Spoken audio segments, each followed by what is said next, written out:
Now we come to the second law of reflection, which states that the incident ray, reflected ray and the normal at the point of incidence lie in the same plane. We can see this very clearly in figure 6.3a. The incident ray, the normal and the reflected ray at the points of incidence all lie in the same plane. Next, we come to the experimental verification of the laws of reflection, which is not the part of the theory to be asked in your exam. This is basically the part of the lab, which we will do when we go to the lab. I have already explained you. Then next is image of a point object through a plane mirror. Now, we will study in this case in front of a plane mirror if a point is taken as an object. Like for example, point is marked as A in the figure. By drawing the ray diagram, we see that the image of the point A is A dash behind the mirror. To draw the ray diagram, we are first drawing the incident ray AB. This AB gives you the reflected ray BD, obeying the law of reflection, where BN1 is the normal. So angle ABN1 is angle I and angle N1BB is angle R. Both are equal. To draw, to complete, to locate A dash, we take one more incident ray, that is AC, and the same manner we are getting the reflected ray CE. We are producing both the reflected ray backward and they are meeting at a point A dash behind the mirror. This will give you the image formed by a point object A as A dash behind the mirror. Next is image of an extended object through a plane mirror. This is a plane mirror.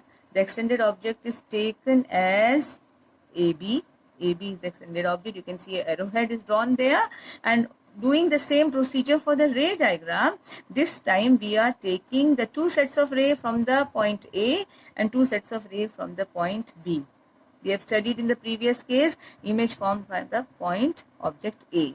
Now in this case we have 2 points A and B which are joined together to form an extended object AB. So it is very much easy to draw this ray diagram. This A is giving you A dash behind the mirror and B is giving you B dash behind the mirror, and when you join A dash B dash, you are getting the image of AB as A dash B dash behind the mirror. I think it is clear to all of you, very simple, no problem in this. The next we are coming to lateral inversion. Lateral inversion is the property of a mirror in which the left side of the object turns right side in the image and vice versa. What does it mean? You can look into the figure 6.7b. They are writing Pankaj. Pankaj, a 6-letter word, the name of a boy, which is written in front of the mirror PQ. We find that the mirror image of Pankaj is Pankaj, but in this case you find the letter P is laterally inverted. Letter A remains the same because it cannot be inverted laterally. Then N is again laterally inverted. So what is lateral inversion? Lateral inversion is that property of a mirror in which left side of an object turns right side in the image. You can see P is turned the other way around just because it is getting reflected through the mirror. Very much clear, very easy. The next is images of an object between two inclined mirrors. What are inclined mirrors? The two mirrors are kept in such a way that they are making a particular angle in between them. Those two angles can be any angle denoted by letter theta. This theta can be 0. If it is 0 means the two mirrors are one over each other.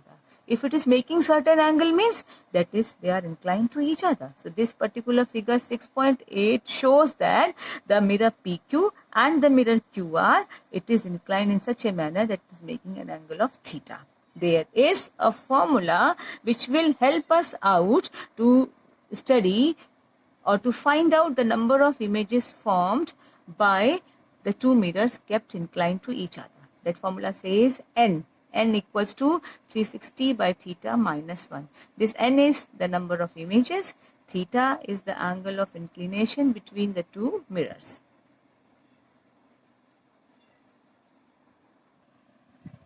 When we are calculating the number of images N by putting the value of theta, For example, if theta is 30 degree, 30 means 360 divided by 30.